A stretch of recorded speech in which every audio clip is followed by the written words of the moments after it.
Bak kehidupan dalam dunia politik, dalam sepak bola juga tidak ada yang namanya partner sejati. Jika sudah tidak dalam visi yang sama, maka kerjasama itu akan hilang dan lenyap begitu saja. Seperti sudah menjadi tradisi bagi The Blues Chelsea untuk mengganti pelatih mereka setelah berhasil mempersembahkan trofi bergengsi. Roberto Di Matteo leads the celebration.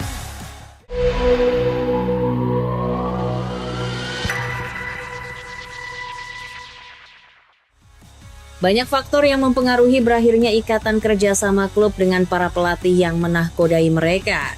Ada yang dipecat karena tak kunjung memberikan prestasi, ada yang dipecat karena tidak puas dengan hasil setiap pertandingan, dan ada juga yang dipecat hanya karena tidak sepahaman pemikiran dengan pemiliknya. Ironisnya, Chelsea selalu memecat pelatih mereka setelah berhasil mempersembahkan trofi bergengsi atau turnamen besar, dimulai dari Roberto Di Matteo. Pada tahun 2012, Di Matteo yang menjadi pelatih interim menggantikan Andre Villas-Boas yang dipecat setelah kekalahan telak 3-1 dari Napoli di babak 16 besar Liga Champions. Meski awalnya hanya ditunjuk sebagai pelatih sementara, namun secara mengejutkan Di Matteo berhasil memenangkan trofi kuping besar yang diidam-idamkan oleh pemilik klub Roman Abramovich selama bertahun-tahun. Dengan prestasi itu, status pelatih asal Italia akhirnya dinaikkan sebagai pelatih permanen pada awal musim 2012-2013. Tetapi meski sangat berjasa pada klub karena berhasil mempersembahkan trofi paling bergengsi di Eropa untuk pertama kalinya bagi The Blues, karir Di Matteo di Chelsea tidaklah panjang karena rentetan hasil buruk. Puncaknya adalah karena kekalahan 3-0 dari Juventus di Liga Champions yang membuat peluang mereka lolos dari fase grup sangat kecil. Pria adal Italia itu pun akhirnya mengakhiri karir gemilangnya di Stamford Bridge pada November 2012.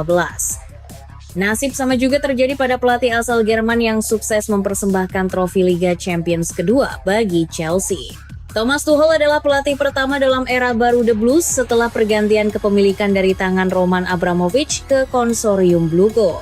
Selain berhasil memenangkan Liga Champions untuk The Blues, Tuchel juga menjadi saksi dari masa sulit Chelsea ketika mendapat hukuman pembekuan keuangan klub dari pemerintah Inggris.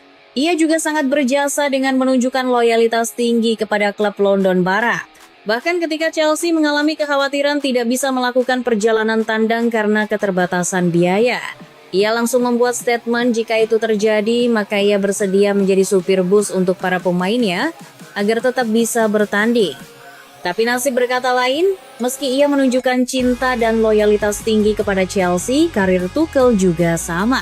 Ia harus pergi dari klub London Barat itu karena keputusan pemilik baru Todd Boehly dan konsorsium yang ingin arah dan strategi baru untuk klub termasuk perubahan manajerial. Setelah pemecatan, Tuchel menyatakan bahwa dia merasa hancur karena pergi dari klub yang dia anggap seperti rumah dan merasa masa jabatannya belum berakhir dengan cara yang ideal. Tak cukup dengan pemecatan Roberto Di Matteo dan Thomas Tuchel, lagi-lagi Chelsea menyingkirkan seorang pelatih setelah ia berhasil mendapatkan trofi besar. Musim ini Chelsea secara mengejutkan memecat pelatih mereka Enzo Maresca. Pemecatan itu pun langsung membuat kaget banyak pihak, terutama para fans The Blues. Pasalnya performa Chelsea musim ini cukup bagus dengan bertahan di papan atas Liga Inggris, masuk ke semifinal Carabao Cup, dan berpeluang lolos ke 16 besar Liga Champions. Tak hanya itu, Enzo Maresca adalah pelatih yang berhasil membawa The Blues meraih 2 trofi internasional musim lalu, memenangkan Liga Konferensi dan Piala Dunia antar klub. Banyak rumor tentang faktor kenapa The Blues memecat pelatih asal Italia itu. Namun yang paling banyak dibicarakan adalah karena gesekan internal karena perbedaan pandangan tentang taktik, rotasi pemain, dan kontrol keputusan, termasuk konflik dengan staf medis klub soal kesiapan dan beban pemain. Perpisahan Maresca dan Chelsea sendiri tidak berakhir dengan baik-baik saja. Banyak surat kabar yang menyebut jika Enzo Maresca telah memberitahu orang-orang terdekatnya bahwa versi ceritanya mengenai keluar dari Chelsea akan terungkap pada waktunya, tapi untuk saat ini dia memilih untuk diam.